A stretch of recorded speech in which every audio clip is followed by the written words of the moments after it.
Good morning. Today is Monday, February 7th, 2022. Robert Fulghum said, "If you break your neck, if you have nothing to eat, if your house is on fire, then you've got a problem. Everything else is an inconvenience." Life is inconvenient. Life is lumpy. A lump in the oatmeal, a lump in the throat, and a lump in the breast are not the same kind of lump. One needs to learn the difference.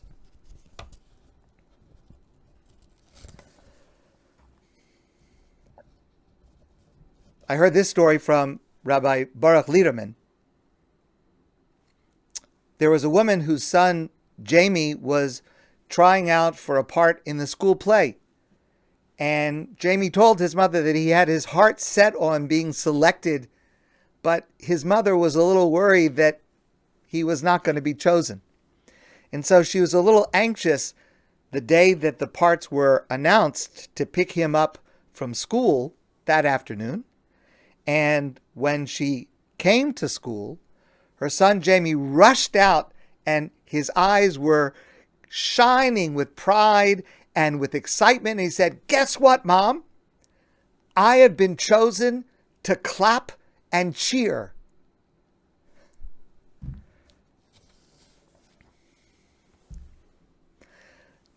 I heard this story from Rabbi Biederman. So there was a man, true story, who went to New York. He was doing some business in New York. And he had to go to a not so nice part of New York City. And he was in his car and he had to leave his car for a short amount of time, which is not such a smart thing to do. And he did something else very not smart. He left something on the seat of the car. He left a music player, like a digital music player, and an envelope that contained $40,000. So there's an envelope, and then there's this digital gadget on top. It was not such a smart thing to do. Maybe he didn't realize, but he went up to do whatever he had come for. He came back down, and it's not surprising to me, his window was smashed. His window was smashed.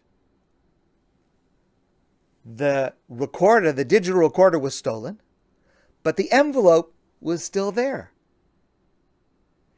And he was so thankful, so grateful that the $40,000 was still there. And he told Rabbi Biederman, had the $40,000 not been there, and it just would have been this recorder that was stolen, he would have been very upset. His window was smashed. This gadget that he had was stolen. But now that he realizes it could have been so much worse, and it was only the recorder, it was only the windshield, but the $40,000, he was overjoyed at his good fortune. Being able to choose your perspective on anything in life, on a person, on an event, on a feeling, being able to choose your perspective is so important, especially because we so often fail to see how doable it is. Very often we're just not in the habit of thinking that our perspective or our attitude is something that we can choose, but we can. So here's the same lesson from our parsha. In general, in Jewish life, there is a preference for the right side over the left side. It has to do with a certain procedure of how the sacrifices were offered in the Beit HaMikdash, in the Holy Temple. But as a general rule, in Jewish life, we put our right shoe on before our left shoe. In general, we prefer the right. If there's a fork in the road, here's my suggestion. go to the right. Go to the right. There's a verse, famous verse, Orech Yamim Bimina, Bismola Oshe V'Chavod. Length of days is in your right hand, and wealth and honor is in your left hand. Orech Yamim is not just length of days, but its eternal life, its spiritual life, its Torah wisdom is on the right. Wealth and honor is on the left. And that pattern, which is pervasive in Jewish life, is particularly curious when we consider our Torah portion and the discussion of the Mishkan, the sanctuary that was built by the Jewish people, traveled with them in the desert, and for the first 400 years, and then became the Beit HaMikdash, the Holy Temple. First one, the second one, we're waiting for the third one. But the layout of the room itself was constant for the entire period. So as you enter, and of course only a Kohen at that time was allowed to enter, so I never would have been able to enter to begin with, but if a person would enter, so the first thing you would see is the Mizbeach Hazav, the golden altar on which incense were offered. That was the first item.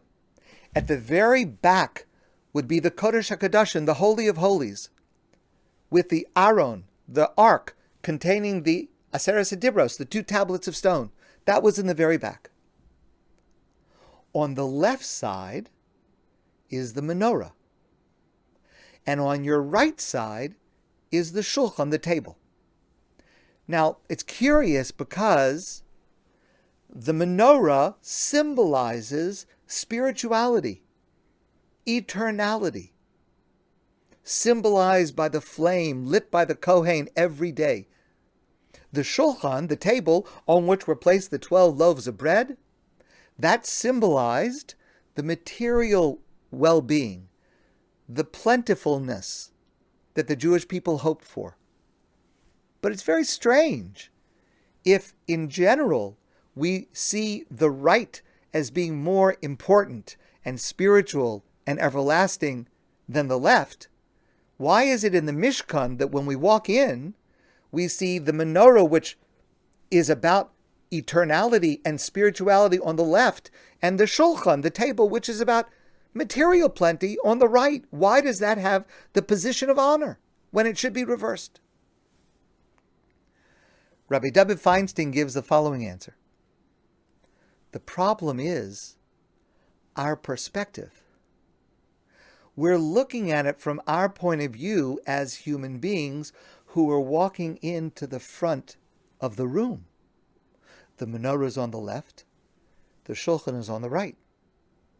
But from God's point of view, remember, the Torah tells us God's presence dwells above the Aron, above the ark, from the Kodesh HaKadoshim, from the Holy of Holies. From God's perspective, the menorah is on the right, where it belongs, and the shulchan is on the left, where it belongs.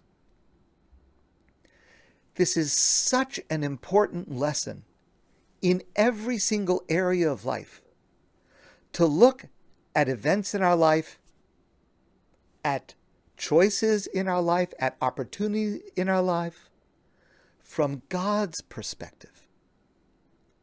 Instead of, whenever we face a dilemma, asking, what do I want? Perhaps we should be asking, what does God want of me at this moment? It's so important that we try to train ourselves to look at something from a different perspective, from a different point of view, because otherwise we get stuck. So either we should try to look at things from God's point of view. We should always do that. But also, in other instances, to be able to see something from a different point of view than we initially thought. This last story I heard from my father, of blessed memory, many years ago. He told me the story of a man who was confined to a wheelchair, but he always had a smile on his face. And someone once asked him, how do you maintain that cheerfulness in spite of the disability that you have?